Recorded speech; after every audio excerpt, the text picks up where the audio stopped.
Il est né un 13 février, la veille donc de la Saint-Valentin, et c'était à Grand-Bassam. Il est artiste, peintre, muraliste et il est aussi professeur d'art plastique au lycée Mami Adjoa de Bingerville. Il nous fait l'honneur d'être là sur ce plateau. À l'état civil, son nom c'est Yao Igor. On pourrait dire Yao Romaric Igor et il a décidé de s'appeler Yagor, tout simplement. Il est sur le plateau, c'est notre invité de la rubrique Quart d'heure culturel. Bonjour Yagor. Bonjour. Vous allez bien? Très bien. D'accord. Alors, c'est avec lui que nous allons faire donc cette première partie, quart d'heure culturel, je le rappelle. Et puis, juste après, on va parler un peu droit. Voilà. Notre consultant juridique est là. Il se nomme Yves Blé. Bonjour. Bonjour, Madame Da Silva. Et c'est toujours un plaisir de vous avoir sur ce plateau, vous le savez bien. Le plaisir est partagé. Alors, aujourd'hui, on va parler de la garde à vue. Oui, nous allons parler d'un thème qui est souvent usité, mais mal connu du grand public, la garde à vue. La garde à vue, voilà. Le décor est planté. Et puis, la troisième partie de l'émission, vous la connaissez bien, hein. On parle avec nos invités de la direction commerciale. Ils ont toujours de bonnes nouvelles pour vous. Donc, juste après les deux rubriques, ne zappez pas. On aura l'occasion de vous faire partager tous ces événements en cours.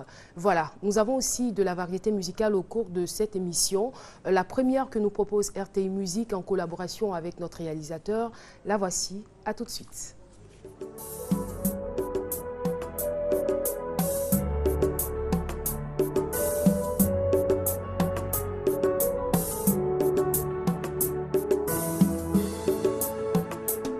Je veux mon miracle aussitôt, Jésus descend. Je veux mon miracle aussitôt, Jésus descend. Je veux mon miracle aussitôt, Jésus descend. Je veux mon miracle aussitôt, Jésus descend. Quand tu l'as fait pour Naaman, quand tu l'as fait pour Tabitha, quand tu l'as fait pour Lazare, Jésus descend. Quand tu l'as fait pour Moïse, quand tu l'as fait pour Sarah, tu l'as fait, Seigneur, pour Ruth, fais-le aussi pour moi. Descends. Je veux mon miracle aussitôt, Jésus descend. Je veux mon miracle aussitôt, Jésus descend.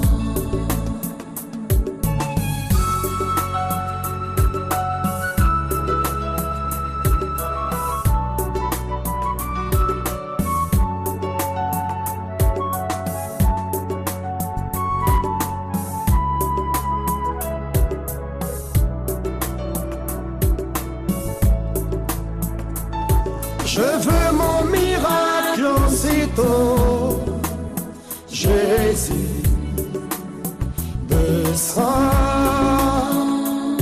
Je veux mon miracle aussitôt, Jésus descend. Je veux mon miracle aussitôt, Jésus descend. Je veux mon miracle aussitôt, yeah. Jésus descend.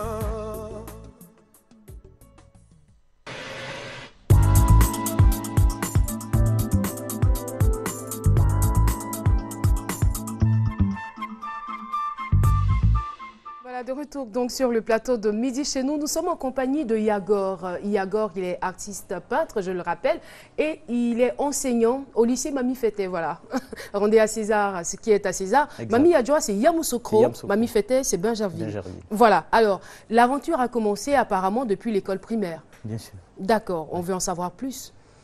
Depuis belle durée, depuis mon bas âge, je me souviens très bien, je me rappelle encore, en classe de CP2, je montais déjà sur les bancs et mes enseignants me demandaient de représenter. Mariam jouer à la balle, Billy jouer à la télé, sur les tableaux. Et comme j'étais tout petit, très minuscule, il me fallait déjà monter sur les tableaux pour pouvoir représenter. Mais là encore, je n'avais pas encore pris conscience de ce don.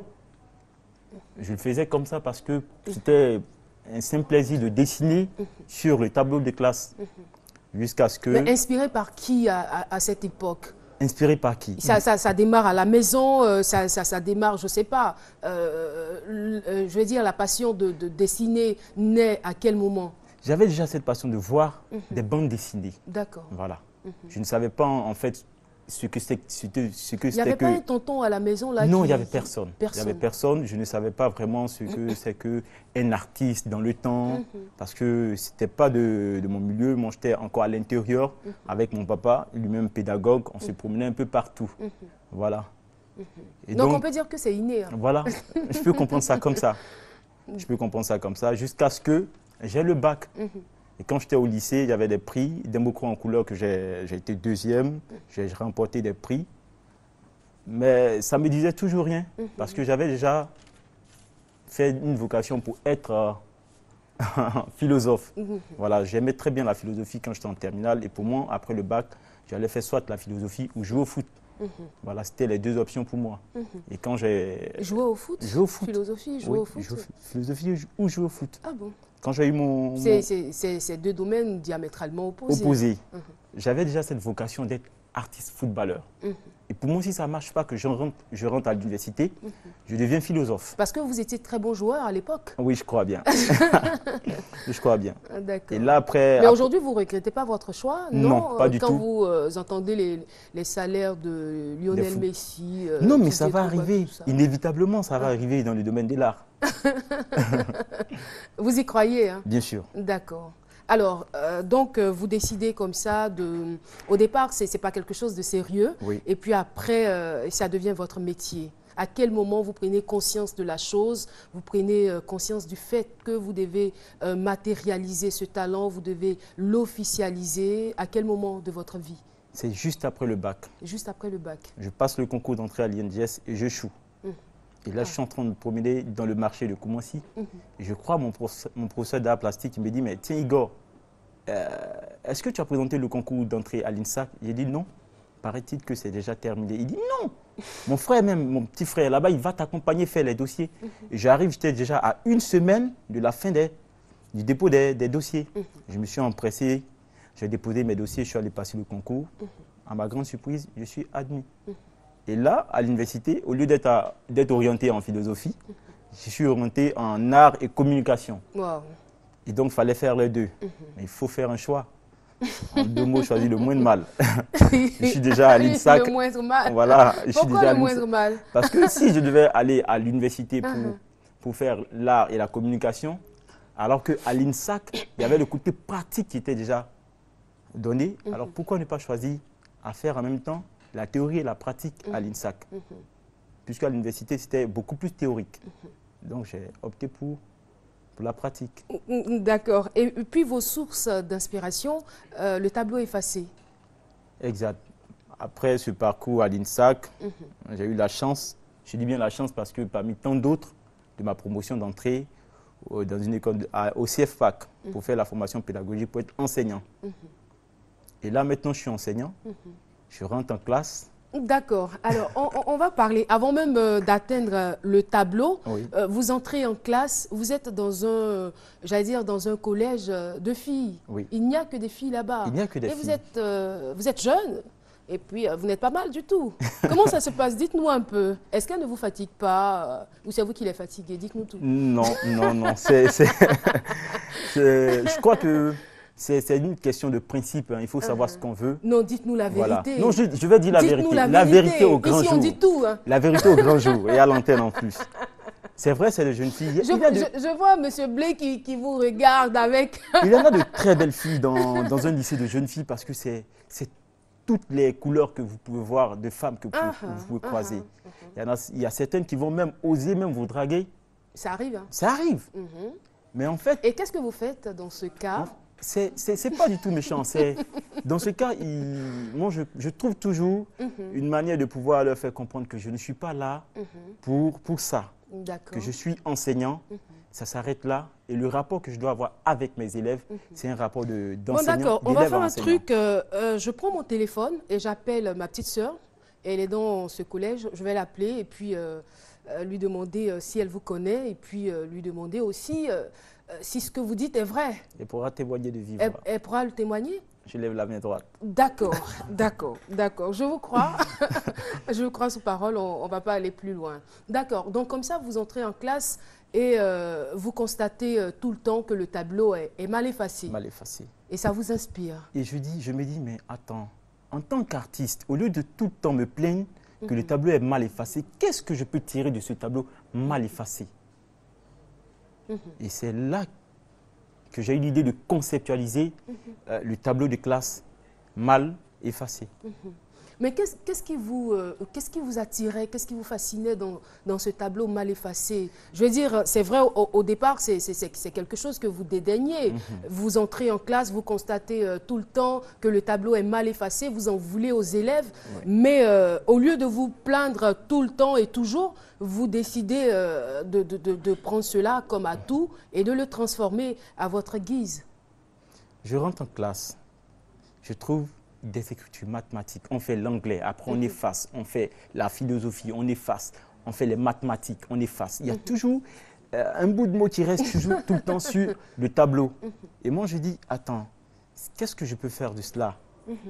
Je vais conceptualiser cela et en faire une écriture plastique propre à moi.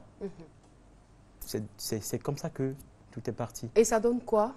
Et ça donne... Quand on s'inspire du tableau mal effacé, qu'est-ce que ça donne? Ça donne ça. Ça donne ça. Ça donne ça. Alors, ça, c'est quoi? Déjà, ça, c'est les tableaux que nous avons sur le plateau. Exact. On va commencer par celui de droite, ma droite, avec, bien sûr, voilà. Là, c'est quoi? Qu'est-ce qu'on voit? Là, on voit 3 filles avec la bouche ouverte. C'est les collégiennes, là? D'accord. Elles bavardent beaucoup, c'est ça? Elles bavardent beaucoup. Elles bavardent beaucoup. Et généralement, qu'est-ce qu'elles disent? Vous savez, les filles, elles sont tout le temps en train de dire des choses qui n'ont pas de rapport avec le cours. Et donc, ça crée l'étonnement. Voilà pourquoi aujourd'hui, j'ai créé des personnages stylisés avec la bouche ouverte pour représenter l'étonnement, pour peindre l'étonnement à travers les tableaux mal effacés, le concept. Et je veux dire, l'exagération au niveau de la bouche, ça fait partie du tableau mal effacé, c'est ça? Ou qu'est-ce que vous vouliez exprimer à travers cela? Le côté exagéré de tous ces personnages, en fait, c'est le monde que je peins. Mais c'est un peu déformant quand même. Oui, parce que c'est des personnages que C'est pas une sorte de caricature? On peut le dire ainsi, mais c'est des personnages propres à moi, par rapport à ma vision, la vision que j'ai de ce que je peins. Mais vous savez ce que je pense? Je crois que vous n'avez pas totalement digéré le tableau mal effacé.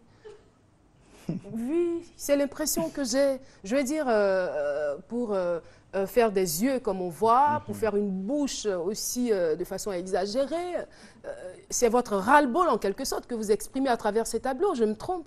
Ça peut se dire ainsi aussi. Ça peut se dire ainsi.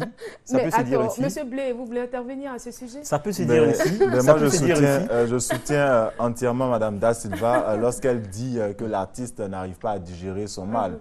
Parce qu'un chiffon qui passe certainement sur un tableau, ça veut dire qu'il y a une déformation qui est faite. C'est clair. C'est-à-dire que l'image en elle-même est déformée. Donc, on a la bouche de la jeune fille qui est grandement ouverte, les yeux qui sont d'une taille irrégulière. Donc, je dirais que l'artiste a un souci d'exagération en voulant effacer certaines facettes, en voulant donner une nouvelle image à à ses peintures. Ce que je retiens également de lui, lorsqu'il parlait tout à l'heure, il a dit que ce talent-là est né sans qu'il ne le sache. C'est-à-dire qu'il a commencé tout petit, il n'a pas senti certainement le talent en train de venir, et c'est certainement son professeur qui lui a demandé d'aller à l'INSAC. Et je voudrais dire qu'il a dit tout à l'heure encore, la philosophie, le football, être artiste, et il croit, il a la foi. Il est tellement brillant qu'il avait aussi la possibilité d'être juriste, hein, je me trompe. Beaucoup de personnes pensaient qu'il allait être juriste. Exact.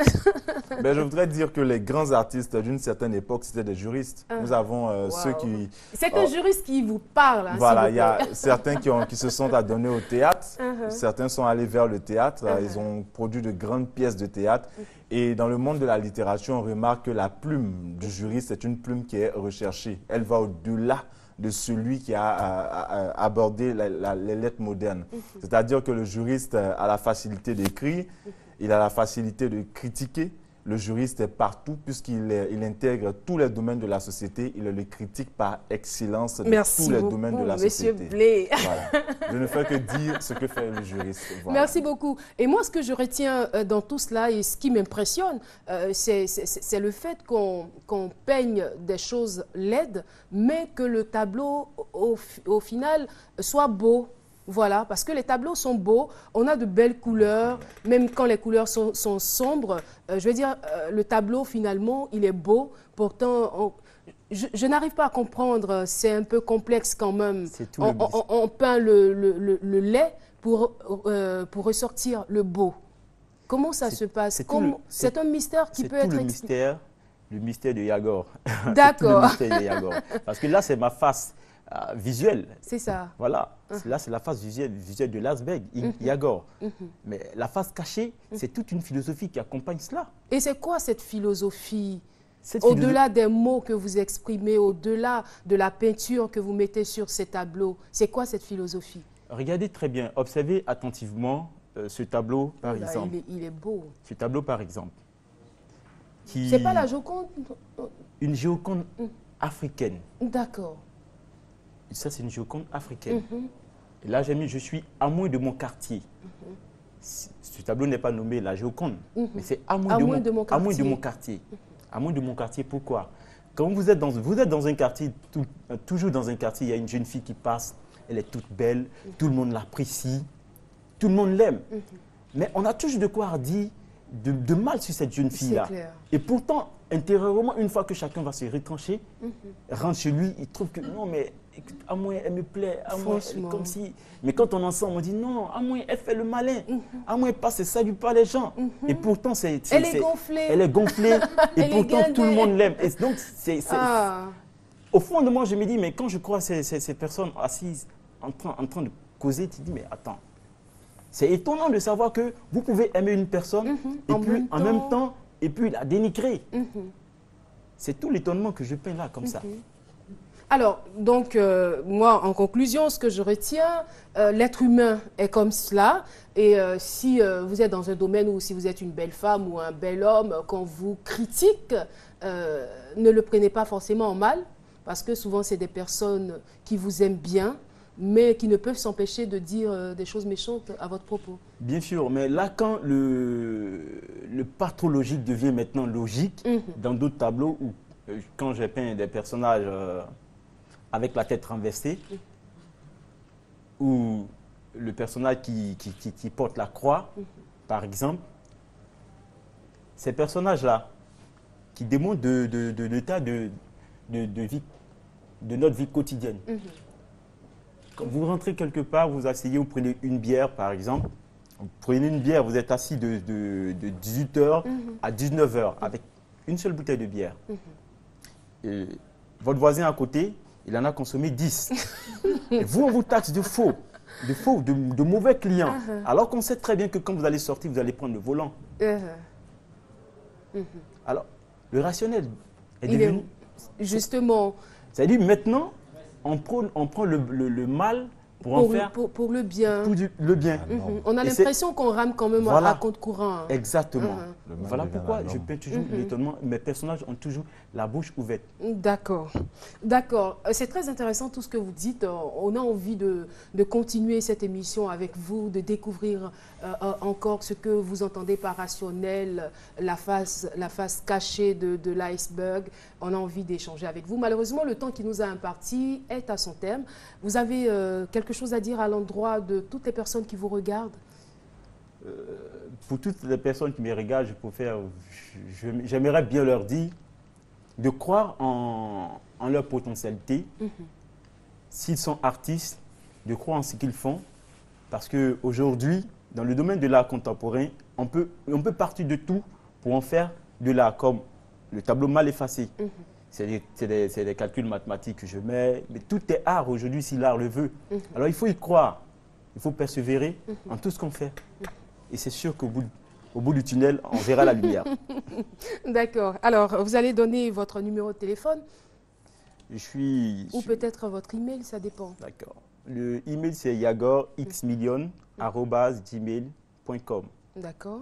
Le numéro de téléphone, c'est le 46 51 83 86 ou le 08 07 38 17. Et puis on profite de l'occasion pour saluer toutes ces jeunes filles du côté du collège Mamie Fété de Benjamin. Merci beaucoup à vous d'être venus sur ce plateau et puis on se reverra certainement une autre fois. Très bonne journée à vous. Merci, le grand merci, c'est à vous. Je vous en prie. Alors, variété musicale et puis on a tout de suite avec notre juriste. Herman Djeji, l'arrangeur choc.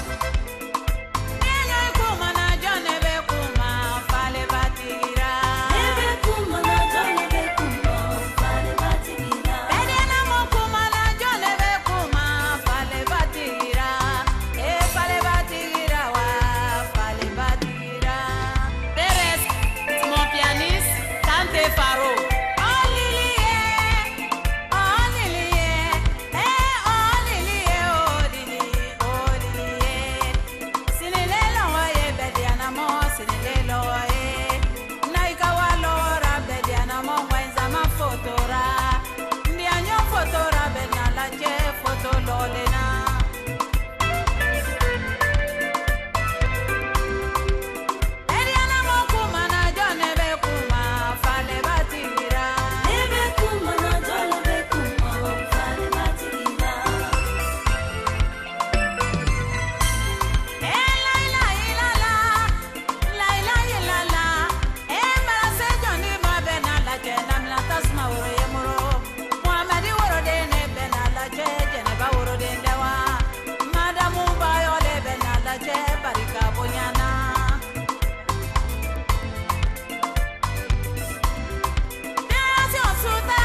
Voilà, si vous nous rejoignez, vous êtes à midi chez nous sur RTI 1 et la rubrique C'est bon à savoir reçoit aujourd'hui Monsieur Yves Blé. Monsieur Yves Blé est donc notre consultant juridique. Aujourd'hui, nous parlons de la garde à vue. C'est bien cela? C'est bien ça. Alors, on va commencer comme d'habitude par définir les terminologies. Quand on parle de garde à vue, qu'est-ce que c'est exactement? Ben, nous allons d'abord dire que la garde à vue est une mesure qui intervient dans le cadre de l'enquête de police judiciaire. Et au niveau de la police judiciaire, il faut dire que la police judiciaire est opposée à la police administrative. La police judiciaire, c'est cette police-là qui intervient en vue de la répression. Et la police administrative, ça, c'est en vue de la prévention, c'est-à-dire les autorités ne sont pas là simplement pour réprimer, mais elles sont là également pour prévenir le danger. Donc, la police qui va se charger de la répression d'une infraction à la loi pénale, c'est cette police-là qui va maintenant, lorsqu'elle estime qu'il y a des motifs suffisants de retenir une personne, va prononcer une mesure de garde à vue. Et la garde à vue en elle-même est une mesure restrictive de liberté qui est ordonnée par un officier de police judiciaire ou par une autorité judiciaire. Et elle est faite sous le contrôle de l'autorité judiciaire et répond à un certain strict formalisme. Mais quelle est la différence entre la garde à vue, on va dire l'emprisonnement et l'inculpation? Ben, vous l'avez dit, l'inculpation. Donc, quand on parle d'inculpation, on parle d'inculpé. Quand on parle d'inculpé, on parle d'instruction. Quand on parle d'instruction, on parle de juge d'instruction. Donc, on dira d'une personne qu'elle est inculpée ou encore qu'elle est sous l'inculpation lorsqu'elle est passée devant le juge d'instruction et que le juge d'instruction, après lui avoir lu tous les motifs qui lui sont reprochés, a décidé de prendre un mandat contre cette personne. Et si vous allez à la maison de correction d'Abidjan, il y a certaines personnes qui vous diront le numéro de leur mandat de dépôt. C'est-à-dire un mandat qui permet de les déposer, de les remettre au régisseur de la maison d'arrêt de correction. Donc, elles attendront le jour de leur jugement, le jour où elles vont passer en procès. Ou si elles sont auteurs ou présumées auteurs de crimes, elles attendront le jour où elles passeront certainement dans le cadre des différentes phases de l'instruction devant le juge d'instruction ou devant la chambre d'accusation. Mais est-ce qu'il y a une durée quand même requise? Parce qu'on ne sait pas, la garde à vue peut durer combien de temps? Voilà, il faut penser à ces choses. La garde à vue est limitée dans le temps. La garde à vue est généralement de 48 heures. Et après ces 48 heures, on peut demander au procureur de la République, l'officier de police judiciaire peut demander une prorogation de cette garde à vue. Et cette prorogation peut durer combien de temps elle aussi? Également les 48 heures. Également 48 heures. Mais est-ce que vous, en tant que juriste, vous avez souvent constaté qu'il y a eu des abus dans ce sens? Est-ce qu'il y a des personnes, par exemple, qui vont au-delà de ces 48 heures? Oui, il y a certainement eu des abus dans certaines procédures, mais comme nous l'avons dit tantôt, la garde à vue étant sous le contrôle de l'autorité judiciaire, lorsque vous dépassez ce délai de garde à vue, lorsque vous allez au niveau du procès, vous devez automatiquement le relever et le signaler au juge, afin que le juge puisse essayer de voir et prononcer la nullité de cette mesure. Et on a souvent assisté à des cas où il y a eu des gardes à vue, mais des gardes à vue mal menées. Certainement que l'autorité de police judiciaire n'était pas compétente pour agir concernant cette infraction. Certainement une infraction qui était commise dans un autre ressort et un officier de police judiciaire qui n'était pas compétent qui est venu agir. Donc ça a vicié, si on veut voir, ça a entraîné une certaine nullité de cette mesure de garde à vue. Donc si je comprends bien, on peut avoir plusieurs catégories de garde à vue. Ben, au niveau des catégories de garde à vue, nous dirons simplement que la garde à vue peut être prononcée par une autorité de police judiciaire, nous l'avons dit, par une autorité judiciaire. Mais au niveau de l'autorité de police judiciaire, la garde à vue peut être menée dans un commissariat de police, tout comme elle peut être menée dans une brigade de gendarmerie. Et il ne faut pas appeler la chambre de sûreté du commissariat ou de la gendarmerie prison. Il ne s'agit nullement d'une prison. C'est une chambre de sûreté, c'est-à-dire c'est un endroit où on vous met juste pour vous défendre de vous éloigner des lieux de l'infraction ou pour mener une enquête. Et lorsque l'officier... Essayez d'être un peu plus clair là-dessus. On va simplement dire, tu as frappé un enfant au quartier. C'est ton habitude de frapper les enfants. On ne te parle pas. Quand on te parle, tu dis tu as la force. Donc, les policiers sont allés, on dit c'est toi qui frappes les enfants. Tu dis ouais, c'est moi. On dit suis-nous. Quand on arrive au commissariat, on dit bon, c'est toi qui frappes, tu as reconnu. On va te garder ici en attendant qu'on puisse mener les enquêtes et tout. Parce que l'enfant, elle soit allé prendre un certificat médical. Donc, on ne peut pas te laisser dans le bureau du commissaire avec le climatiseur. Là. Il reçoit les gens. Dans le bureau de l'officier, c'est là-bas qu'on fait les procédures. Là aussi où les policiers se mettent, ce n'est pas là où on va te mettre. On ne peut pas te mettre dans le jardin du commissariat. On te connaît. Parce que toi, quand tu étais petit, tu grimpais les clôtures. Donc, ce qu'on va faire, il y a une petite chambre, la chambre de sûreté. On te met là-bas, on dit, il faut t'asseoir avec tous ceux qui sont comme toi là. Là, vous allez causer. Maintenant, si on estime qu'il n'y a rien, on te dit, ah, il faut te lever, tu vas partir à la maison. Mais s'il y a quelque chose, on dit, attention, on va t'envoyer au parquet. On va te déférer. Donc, on te met dans la voiture de la police. Avec les policiers, on arrive là-bas, on te confie au parquet et là, tu es déféré. S'il n'y a rien encore là-bas, on dit va à la maison. Mais s'il y a quelque chose, tu attends Air. Pour ceux qui sont à Abidjan, tu attends Air Maka. Ce n'est pas un avion, mais c'est un bus. C'est le bus dans lequel on transporte toutes les personnes qui sont présumées coupables d'une infraction ou toutes les personnes qui ont participé ou toutes les personnes qui ont été jugées. Donc, tu vas emprunter le bus du plateau à Yopougon ou si tu as la chance, quand c'est à Yopougon, c'est de Yopougon à Yopougon. Donc, ce n'est pas loin. C'est juste la maison voisine. Voilà. Donc, c'est comme ça que se déroule généralement la garde à vue. Et le gardé à vue, lui, il a des droits. C'est vrai qu'il a certainement commis, on va dire, des infractions, bon, qui doivent être élucidées, qui doivent être confirmées ou infirmées en fonction des enquêtes. Mais le gardé à vue a des droits. Oui, la personne gardée à vue a des droits. Donc, dès qu'elle arrive, c'est vrai qu'on va procéder d'abord à une fouille avant de la placer en garde à vue. Et on va l'informer de ses droits. Elle a le droit de solliciter les services d'un avocat régulièrement inscrit au barreau de Côte d'Ivoire. Elle a le droit également, lorsqu'il n'y a pas d'avocat dans la localité, de se faire assister d'un parent. Et ça, il faut le noter. Vous avez la possibilité de vous faire assister d'un parent. Mais ce qu'il faut dire, c'est que lorsque l'avocat vient, c'est vrai qu'on le voit souvent dans les films, mais ce sont des séries américaines qui n'ont rien à voir avec le système français que nous avons emprunté.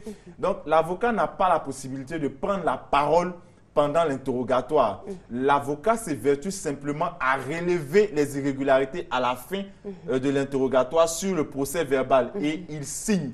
Et donc, lorsque vous avez fait cas à l'officier de police judiciaire, que vous avez la volonté d'avoir un avocat, il doit mettre les moyens à votre disposition pour contacter votre avocat.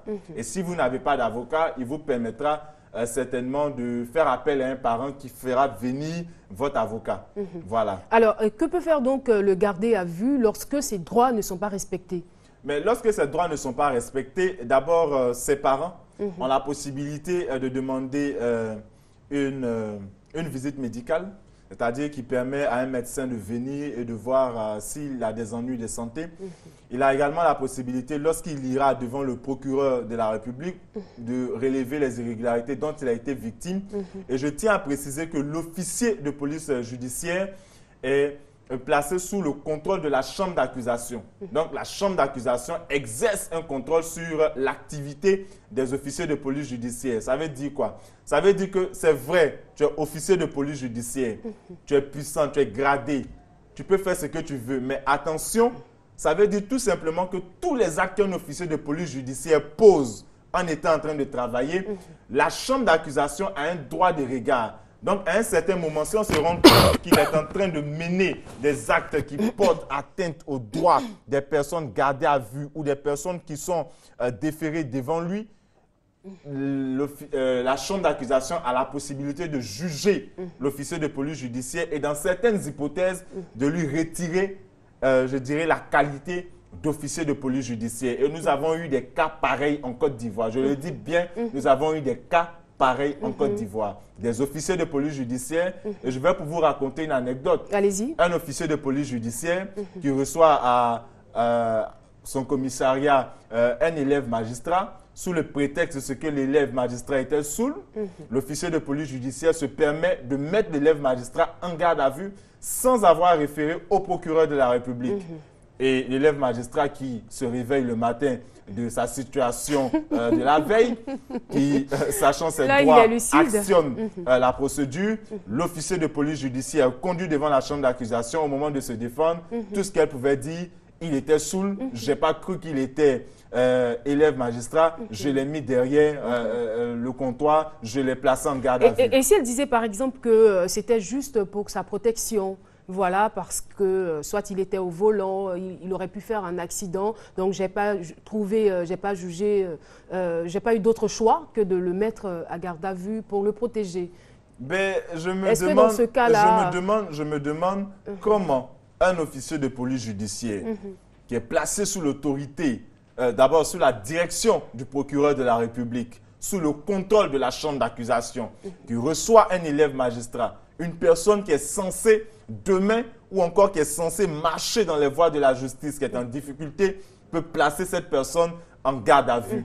Je voudrais dire tout simplement que c'est un acte qui ne montre pas la courtoisie de cet officier de police judiciaire, qui démontre un caractère certainement belliqueux de cet officier. Et qu'est-ce qui est advenu à cet officier? Ben, cet officier a vu sa qualité d'officier de police judiciaire retirée pour certaines années et après, l'officier a été réhabilité. Je tiens à dire que c'était une dame, l'officier de police judiciaire. Voilà.